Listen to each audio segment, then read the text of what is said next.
Guys how are you doing. आज के इस वीडियो में हम बात करने वाले अपने जेड डायनेस्टी के सीज़न 3 के बारे में। गाइस आपने इसका लास्ट सीज़न तो ज़रूर से ही देखा होगा, जो कि काफ़ी ज़्यादा इंटरेस्टिंग पॉइंट पर एंड हुआ था, जहां पर हमने देखा था कि अपने घोस्ट किंग के ऊपर पूरी ही तरीके से डिमोनिक पावर ने हमला कर दिया था, जिसके चलते वो उस डिमोनिक पावर से जूझ रहा था और साथ ही पूरे तरीके से उससे पोजेस्ड हो गया था।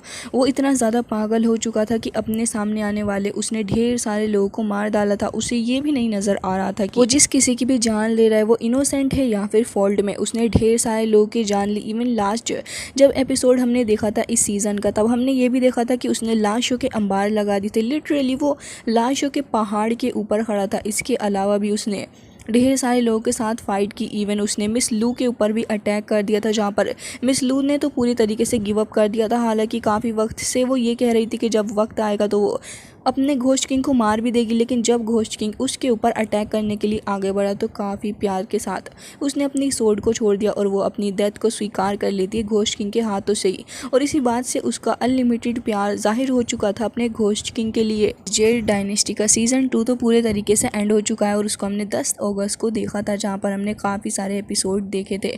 जेड डायनेस्टी के एक साथ 4 एपिसोड आए थे, जिसके अंदर हमें लास्ट एपिसोड की एंडिंग वगैरह भी देखने के लिए मिली थी। और रही बात जेड डायनेस्टी के सीज़न 3 की बात यह है कि इसके सीज़न 3 का ट्रेलर वीडियो बहुत ही जल्दी रिलीज़ कर दिया गया। हालांकि ये वीडियो काफ़ी शॉर्ट रहा, लेकिन इसके अंदर सीज़न 3 के बारे में हमें काफ़ी कुछ जानने के लिए मिला।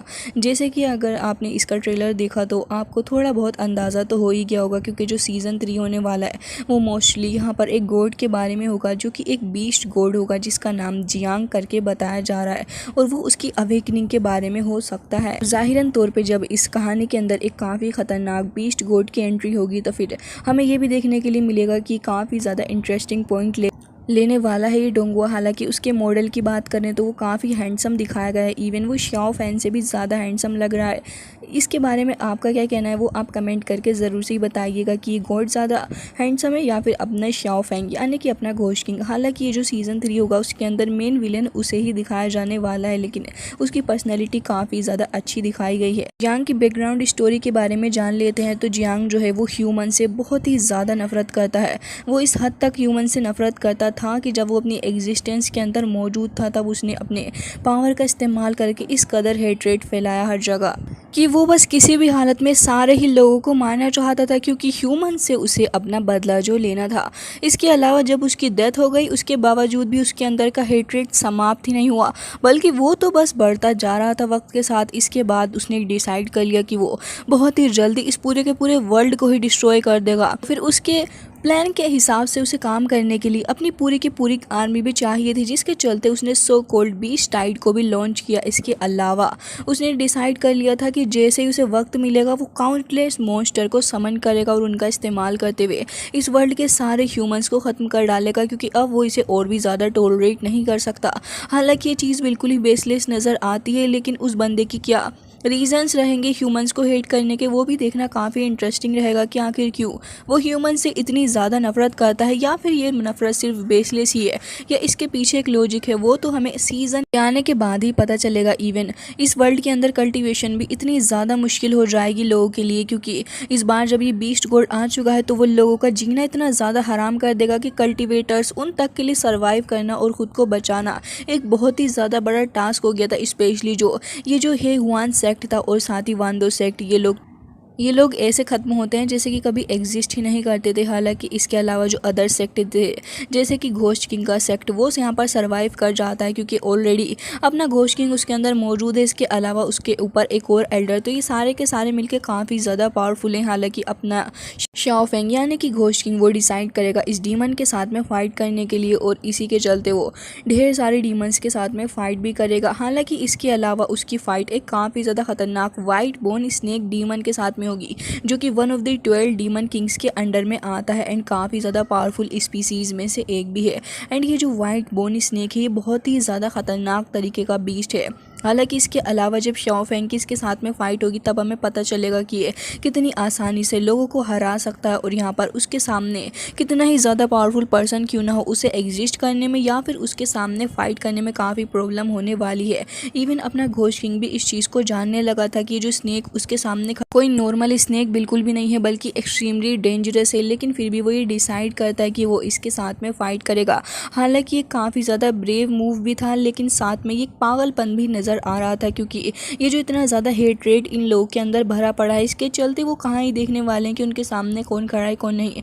उन्हें बस अपने मिशन को किसी भी तरीके से अंजाम देना है। घोस्ट किंग भी इसके लिए तैयार था और वो अपनी जान देने के लिए और साथ ही स्नेक की जान लेने के लिए पूरे तरीके से तैयार हो गया था। तो घोस्ट किंग ये इसलिए भी करता है क्योंकि घोस्ट किंग को बहुत ही अच्छे से पता था कि अगर उसने पीछे कदम हटा लिए तो न जाने कितने सारे लोग और मारे जाएंगे, क्योंकि already white bone snake demon और भी काफ़ी सारे लोगों की जान ले चुका है। जैसा कि उसकी पर्सनैलिटी का पार्ट ही यह है कि वो लोगों की जान लेने के लिए ही बनाया गया है, जिसके चलते घोस्ट ये डिसाइड करता है कि वो इसे मारेगा भले ही कुछ भी हो जाए। हालांकि जो ट्रेलर वीडियो है वो काफ़ी ज़्यादा शॉर्ट रहा, जिसके चलते ज़्यादा कुछ तो समझ नहीं आया कि आखिर ये हो क्या रहा है इस एपिसोड के अंदर, या फिर आने वाला जो सीज़न होगा उसके अंदर हमें मेनली क्या देखने के लिए मिलेगा, स्टोरी का फोकस किस जगह पर ज़्यादा रहेगा, वो तो आने वाले सीज़न के साथ ही क्लैरिटी मिल जाएगी।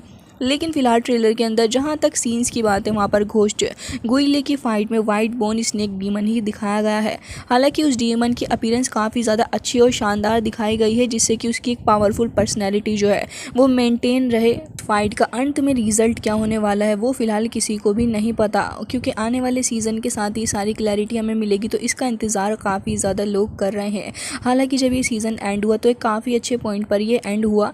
इसके अलावा जब ये नया सीज़न आएगा तब हमें देखने के लिए मिलेगा कि आखिर किस तरीके से शाओ फेंग यानी कि घोस्ट किंग किस तरीके से अपने सामने आने वाले हर एक ऑब्स्टिकल को ख़त्म करेगा। ऑल्सो उसके ऊपर ये जो डिमोनिक पावर हावी हो चुकी है वो किस तरीके से उससे सर्वाइव करने वाला है, ये भी देखना काफ़ी ज़्यादा इंटरेस्टिंग रहेगा।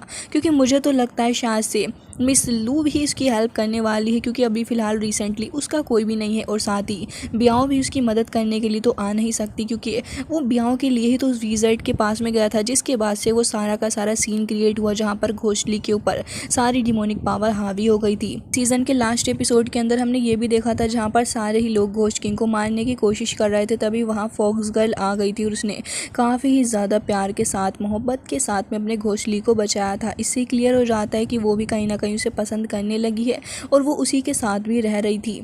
इसके अलावा ये जो अपनी मिस लू होती है वो भी शायद से आने वाले सीज़न के अंदर उसे अच्छा खासा इंटरफेरेंस देखने के लिए मिल जाए हमें। इसके अलावा ये जो बीस्ट की अवेकनिंग होगी वो भी देखना काफ़ी ज़्यादा अच्छा रहेगा, लेकिन ये जो सीज़न है वो फ़िलहाल आने में काफ़ी ज़्यादा वक्त लगने वाला है और ये जो लास्ट एपिसोड की मेमोरीज़ हैं वो भी काफ़ी ज़्यादा अच्छी रहीं।